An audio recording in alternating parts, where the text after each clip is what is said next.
It's time now to turn around to business. I'm pleased to say that Yuka Royer joins us here in the studio. Great to see you. Hi, Mark. Donald Trump's election victories reverberated across the world of finance, as one might expect. Yuka's been looking at some of the market reactions. Well, it looks like American investors, at least in the immediate aftermath of the vote, are very optimistic. Wall Street opened at record highs and continues its rally. The Dow Jones currently up more than 1,400 points, or 3.5%. The S&P and the Nasdaq also rising way more than 2%. Earlier in Asia, Tokyo also soared, while Hong Kong sank.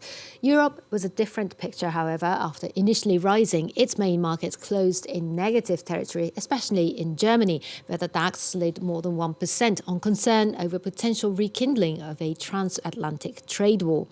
Among the hardest hit were German car makers. During the election campaign, Donald Trump singled them out, saying he wants to make them American car companies by enticing them to move production to the United States.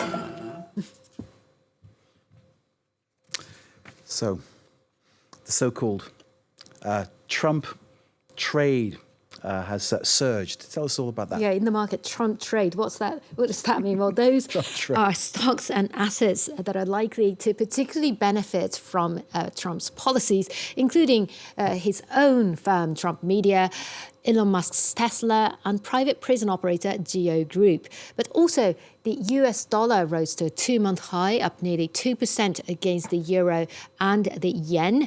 Bitcoin, meanwhile, hit a new record, going above $75,000. On the campaign trail, Trump promised to make the US the crypto capital of the planet and is expected to reverse the Biden administration's effort to tighten regulation. Here's what one analyst had to say.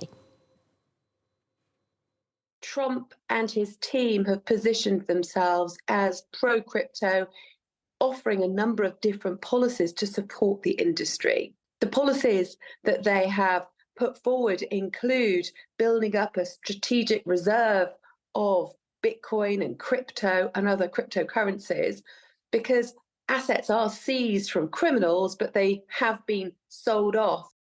Finding it hard getting my head around the whole cryptocurrency thing, but there you go. You know far more than me. Now, among the countries for whom this election outcome is especially consequential, well, top of the pile perhaps, China. Well, Donald Trump has promised to increase tariffs on all imports to protect American jobs and finance tax cuts at home. On Chinese goods, though, he threatens to impose a much higher tax of 60% across the board. Emily Boyle takes a look at some of the reactions there. As the results of the US election were still pouring in, American representatives at a trade fair in China were hopeful for the future. The face-to-face meetings that have worked to bring down the tension level and establish a really good foundation is something that we should capitalize on. There's no reason for it to go backwards. During his first term, Donald Trump started a trade war by imposing tariffs of up to 25% on a select number of goods. For his second, he wants to impose a 60% tariff on all imported goods from China. Experts suggest that the new proposed tariffs would force the Chinese government to change their policies. If trade does go up, that is a greater challenge for China, because it means that China's efforts to try to export their way to growth, for example, are more likely going to be stymied, and that means there's going to have to be more focus on the domestic economy. But a change in tactic might not be easy. Household spending is now below 40% of GDP, almost 20 points below global average. A severe property crisis and skyrocketing local government debt have further increased deflationary pressure. According to analysts, these factors have left the country much more vulnerable to a potentially more aggressive second wave of Trump tariffs. So, are these tariffs going to have the desired effect that Trump says they will? That's the question for you, Yuka. Well, Mark, I put that question to Professor Antonio Fatas of INSEAD Business School earlier, and he said that he sees Trump's logic that higher tariffs will protect American manufacturing and jobs are flawed, and that they will ultimately hurt consumers. This idea is by putting tariffs, somehow you protect the US economy from foreign competition, and all this production will come to the US and the US economy will be in a better place.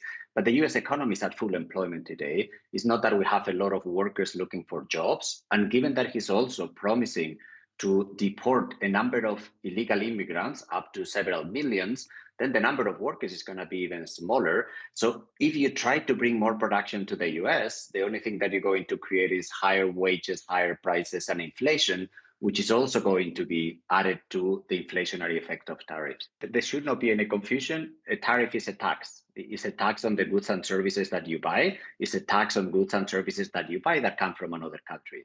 So you, the consumer, are going to pay for that tax, and you're going to be hurt the most because you're going to see higher prices. Now, of course, the producer, because you see higher prices, might see lower demand. So the producers gets hurt by seeing an economy that is maybe has a lower growth or lower activity during that year. But the fundamental first impact is always going to be on the consumer. And of course, Mark, despite all the wild moves that we've been seeing in the markets all day today, there's still a lot of unknown. And the big question is how many of those promises that he made on the campaign trail he will make good on. The message there, of course, that the tariffs may be a political decision, but commercially they might not make a lot of sense because things tend to go up in price, don't they? Yuka, thank you very much indeed for giving